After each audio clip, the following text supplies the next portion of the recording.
Côte d'Ivoire, la commission électorale indépendante a révélé la nouvelle liste en vue de l'élection d'octobre 2025. Près de 9 millions de personnes y sont provisoirement inscrites. Les 2 prochaines semaines seront décisives. Les partis politiques et les citoyens pourront demander l'inscription ou la radiation d'autres personnes de la liste. Julia Guggenheim depuis Abidjan.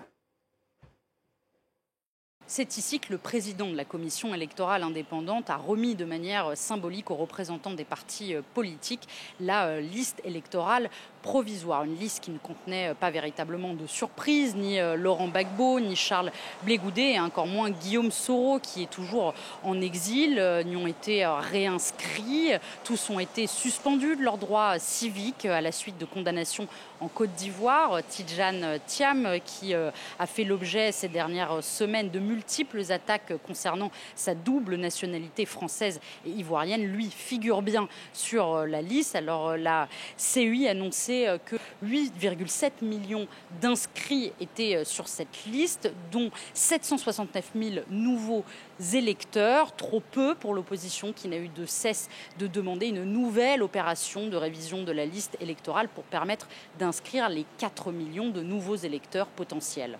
Nous avons assisté à une cérémonie monocolore. Le président de la CEI a fait son show. Il y a 4 millions d'Ivoiriens qui veulent s'inscrire, ce qui fait 42% du taux de non-inscrits sur la liste électorale. On sent qu'il y a une volonté de ne pas organiser des élections démocratiques en Côte d'Ivoire. La commission électorale indépendante a provoqué l'ire de l'opposition en annonçant que la révision de la liste électorale de 2025 aurait lieu après l'élection présidentielle d'octobre 2025.